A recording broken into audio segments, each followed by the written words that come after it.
Om. May Brahman protect us. May Brahman guide us. May Brahman give us strength and right understanding. May love and harmony be with us all. Om. Peace, peace, peace. On a certain occasion, Vajrabrasa, hoping for divine favor, performed a rite which required that he give away all his possessions. He was careful, however, to sacrifice only his cattle, and of these only such as were useless, the old, the barren, the blind, and the lame. Observing his stinginess, Nachiketa, his young son, whose heart had received the truth taught in the scriptures, thought to himself, surely a worshipper who dares bring such worthless gifts is doomed to utter darkness. Thus reflecting, he came to his father and cried, Father, I too belong to thee. To whom givest thou me? His father did not answer. But when Nachiketa asked the question again, and yet again, he replied impatiently, Thee I give to death. Then Nachiketa thought to himself, Of my father's many sons and disciples, I am indeed the best, or at least of the middle rank, not the worst. But of what good am I to the king of death? Yet, determined to keep his father's words, he said, Father, do not repent thy vow. Consider how it has been with those who have gone before, and how it will be with those that now live. Like corn, a man ripens and falls to the ground. Like corn, he springs up again in his season. Having thus spoken, the boy journeyed to the house of death. But the god was not at home, and for 3 nights Nachiketa waited. When at length the king of death returned, he was met by his servants, who said to him, A Brahman, like a flame of fire, entered thy house as a guest, and thou wast not there. Therefore must a peace offering be made to him. With all accustomed rites, O king, thou must receive thy guest. For if a householder show not due hospitality to a Brahmin, he will lose what he most desires, the merits of his good deeds, his righteousness, his sons, and his cattle. Then the king of death approached Nachiketa and welcomed him with courteous words. O Brahman, he said, I salute thee. Thou art indeed a guest worthy of all reverence. Let, I pray thee, no harm befall me. 3 nights hast thou passed in my house, and hast not yet received my hospitality. Ask of me therefore 3 boons, 1 for each night. O death, replied Nachiketa, so let it be. And as the first of these boons I ask, that my father be not anxious about me, that his anger be appeased, and that when thou sendest me back to him, he recognize me and welcome me.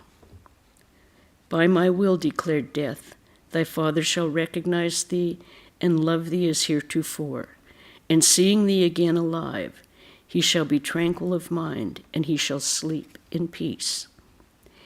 Then said Nachiketa, in heaven there is no fear at all. Thou, O death, art not there, nor in that place does the thought of growing old make one tremble. There, free from hunger and free from thirst, and far from the reach of sorrow, all rejoice and are glad.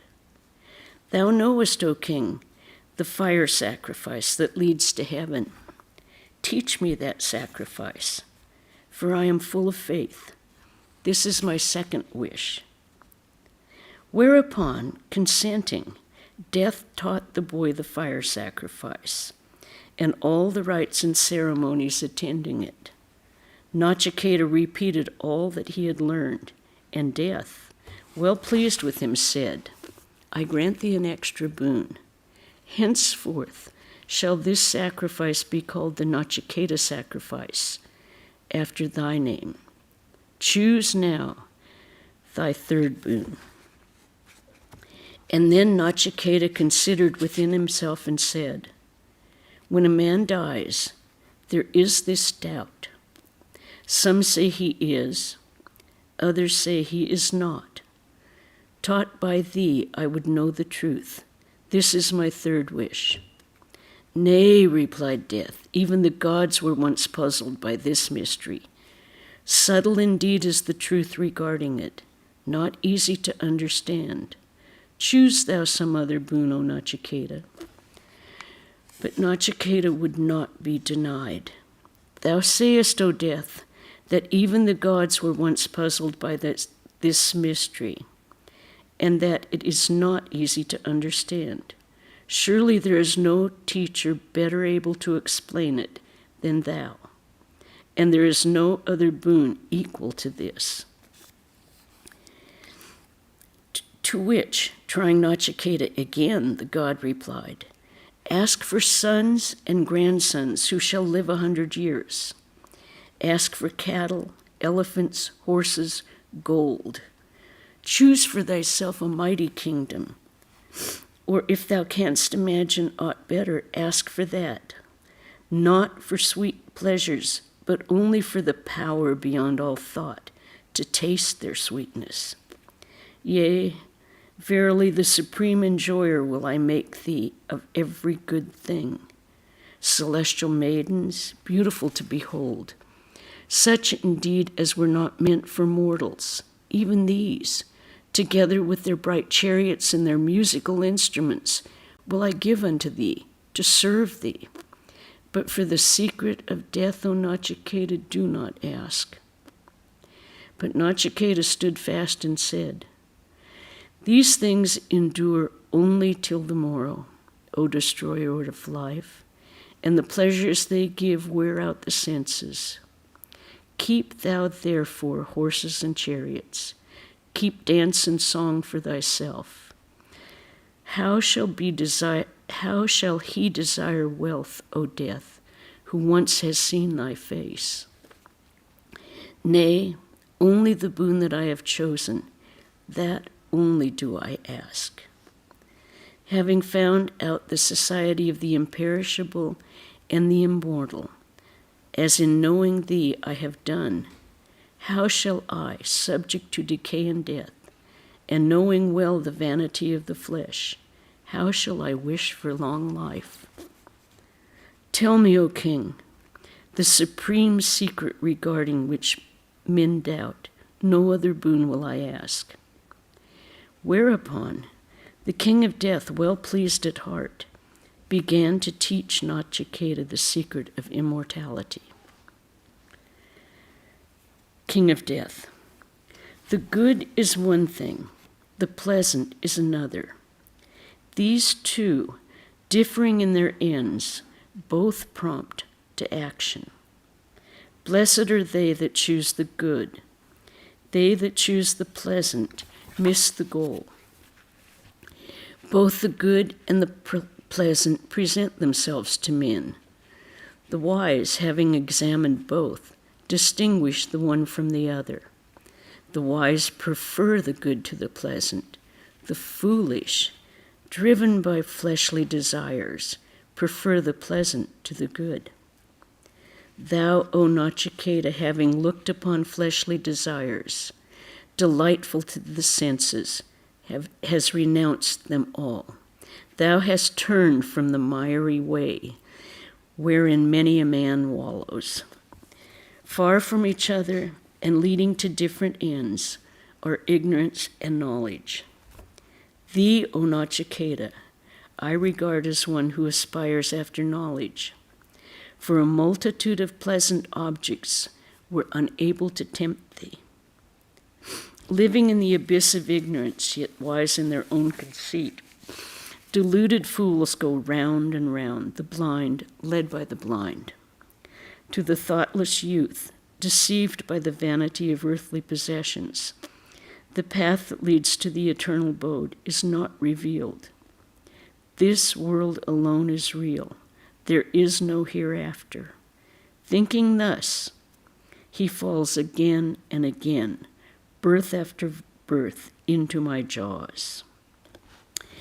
To many it is not given to hear of the self. Many, though they hear of it, do not understand it. Wonderful is he who speaks of it. Intelligent is he who learns of it. Blessed is he who, taught by a good teacher, is able to understand it.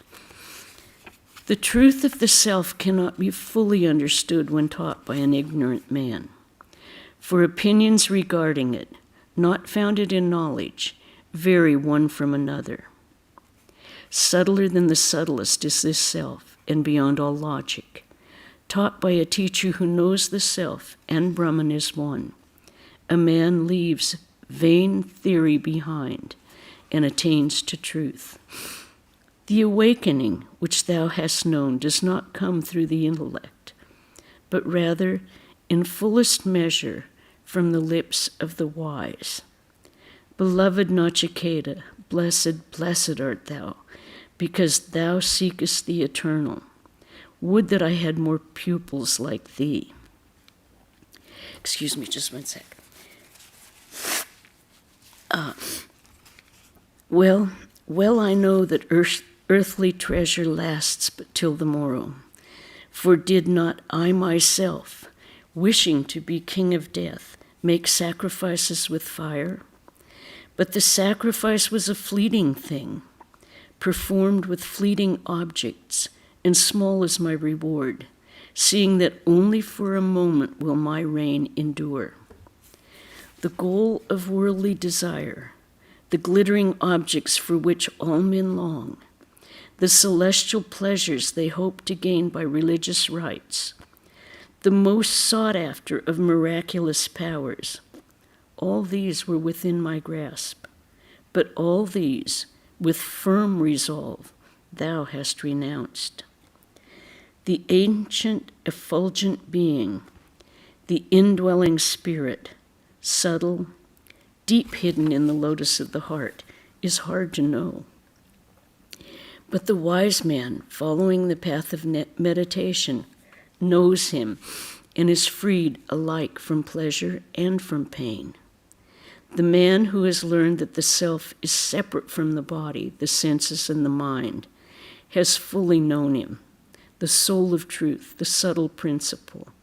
Such a man verily attains to him and is exceedingly glad, for he has found the source and dwelling place of all felicity. Truly do I believe, O Nachiketa, that for thee the gates of joy stand open. Nachiketa, teach me, O king, I beseech thee, whatsoever thou knowest to be beyond right and wrong, beyond cause and effect, beyond past, present, and future. King of Death. Of that goal which all the Vedas declare, which is implicit in all penances, and in pursuit of which men lead lives of continence and service, of that will I briefly speak. It is Om. This symbol is Brahman. This syllable is indeed supreme. He who knows it obtains his desire. It is the strongest support. It is the highest symbol. He who knows it is reverenced as a knower of Brahman. The self, whose symbol is Om, is the omniscient Lord. He is not born, he does not die, he is neither cause nor effect. This ancient one is unborn, eternal, imperishable. Though the body be destroyed, he is not killed. If the slayer thinks that he slays, if the slain thinks that he is slain, neither of them knows the truth. The self slays not, nor is he slain. Smaller than the smallest, greater than the greatest, this self forever dwells within the hearts of all. When a man is free from desire, his mind and senses purified, he beholds the glory of the self and is without sorrow. Though seated, he travels far. Though at rest, he moves all things. Who but the purest of the pure can realize this effulgent being who is joy and who is beyond joy? Formless is he, though inhabiting form. In the midst of the fleeting, he abides forever. All-pervading and supreme is the self. The wise man, knowing him in his true nature, transcends all grief. The self is not known through study of the scriptures, nor through subtlety of the intellect, nor through much learning, but by him who longs for him is he known. Verily unto him does the self reveal his true being. By learning, a man cannot know him, if he desists not from evil, if he control not his senses, if he quiet not his mind, and practice not meditation. To him, Brahmins and Kshatriyas are but food, and death itself a condiment. Both the individual self and the universal self have entered the cave of the heart, the abode of the Most High. But the knowers of Brahman and the householders who perform the fire sacrifices see a difference between them as between sunshine and shadow.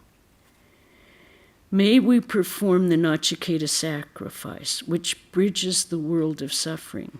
May we know the imperishable Brahman, who is fearless and who is the end and refuge of those who seek liberation.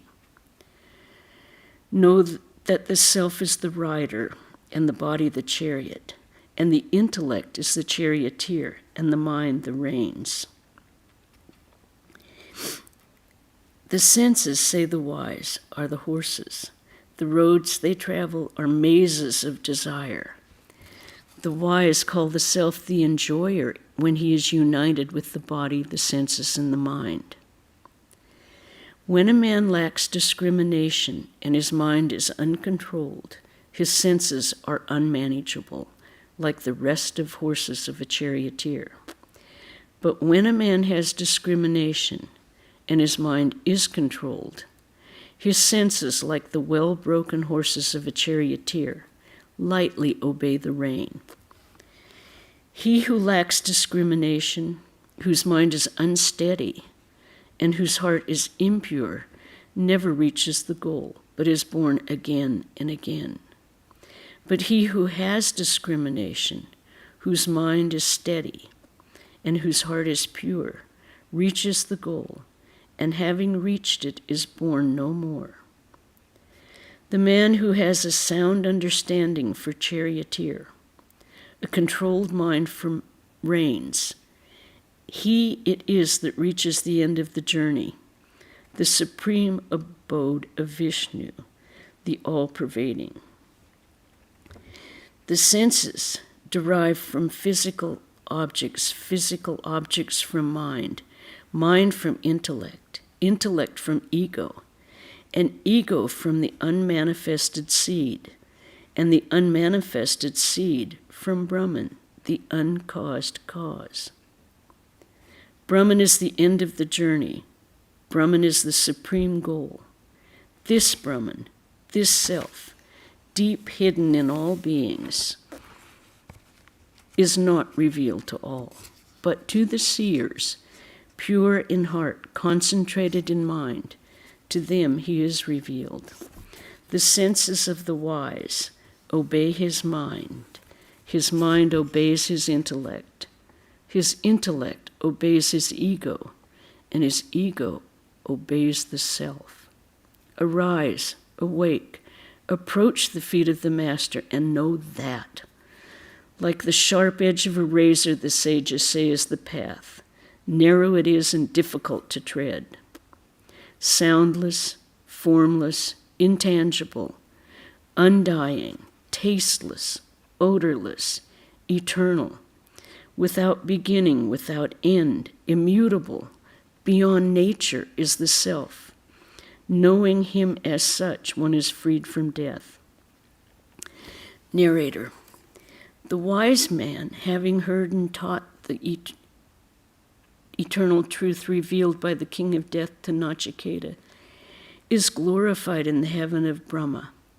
He who sings with devotion this supreme secret in the assembly of the Brahmins, or at the rites in memory of their fathers, is rewarded with rewards immeasurable. King of Death. The self-existent made the senses turn outward. Accordingly, man looks towards what is without and sees not what is within. Rare is he who, longing for immortality, shuts his eyes to what is without and beholds the self. Fools follow the desires of the flesh and fall into the snare of all-encompassing death. But the wise, knowing the self is eternal, seek not the things that pass away. He through whom man sees, tastes, smells, hears, feels, and enjoys is the omniscient Lord. He verily is the immortal self. Knowing him, one knows all things. He through whom man experiences sleeping or waking states is the all-pervading self. Knowing him, one grieves no more. He who knows that the individual soul, enjoyer of the fruits of action, is the self, ever present within, Lord of time, past and future, casts out all fear, for this self is the immortal self.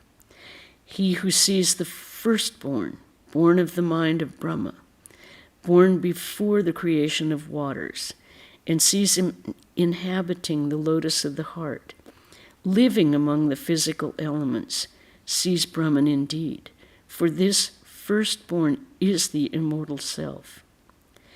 That being who is the power of all powers is born as such, who embodies himself in the elements and in them exists, and who has entered the lotus of the heart is the immortal self.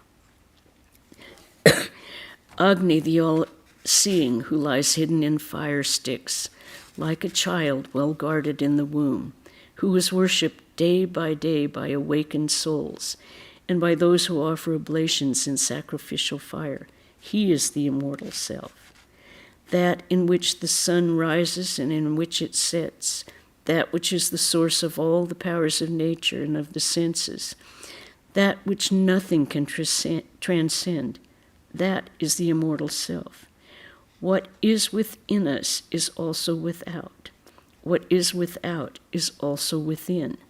He who sees difference between what is within and what is without goes evermore from death to death. By the purified mind alone is the indivisible Brahman to be attained. Brahman alone is nothing else. Brahman alone is. Nothing else is. He who sees the manifold universe and not the one reality goes evermore from death to death. That being the size of the thumb dwells within the heart. He is the Lord of time, past and future. Having attained him, one fears no more. He is verily the immortal self. That being of the size of a thumb is like a flame without smoke. He is the Lord of time, past and future, the same today and tomorrow. He verily is the immortal self. As rain, fallen on a hill, streams down its side, so runs he after many births, who sees manifoldness in the self. As pure water poured into pure water remains pure, so does the self remain pure, O Nachiketa, uniting with Brahman. To the birthless, the light of whose consciousness forever shines, belongs the city of 11 gates. He who meditates on the ruler of the city knows no sorrow. He attains liberation, and for him can no longer be birth or death. For the ruler of that city is the immortal self. The immortal self is the sun shining in the sky. He is the breeze blowing in space. He is the fire burning on the altar. He is the guest dwelling in the house. He is the gods. He is in the gods. He is in the ether. He is wherever there is truth. He is the fish that is born in water. He is the plant that grows in the soil. He is the river that gushes from the mountain. He, the changeless reality, the illimitable. He, the adorable one seated in the heart, is the power that gives breath. Unto him all the senses do homage. What can remain when the dweller in this body leaves the outgrown shell, since he is verily the immortal self? Man does not live by breath alone, but by him in whom is the power of breath. And now, not cicada, will I tell thee of the unseen, the eternal Brahman, and what befalls the self after death. Of those ignorant of the self, some enter into beings possessed of wombs. Others enter into plants according to their deeds and the growth of their intelligence. That which is awake in us, even while we sleep, shaping in dream the objects of our desire, that indeed is pure, that is Brahman, and that verily is called the immortal. All the worlds have their being in that, and none can transcend it. That is the self. As fire, though one takes the shape of every object which it consumes, so the self, though one, takes the shape of every object in which it dwells. As air, though one, takes the shape of every object which it enters, so the self, though one, takes the shape of every object in which it dwells. As the sun, revealer of all objects to the seer, is not harmed by the sinful eye, nor by the impurities of the objects it gazes on, so the one self, dwelling in all, is not touched by the evils of the world, for he transcends all. He is one, the Lord and innermost self of all. Of one form, he makes of himself many forms. To him who sees the self revealed in his own heart belongs eternal bliss. To none else, to none else. Intelligence of the intelligent, eternal among the transient, he, though one, makes possible the desires of many. To him who sees the self revealed in his own heart belongs eternal peace. To none else, to none else. Nachiketa. How, O king, shall I find that blissful self, supreme, ineffable, who is attained by the wise? Does he shine by himself, or does he reflect another's light? King of Death. Him the sun does not illumine, nor the moon, nor the stars, nor the lightning, nor verily fires kindled upon earth. He is the one light that gives light to all. He shining, everything shines.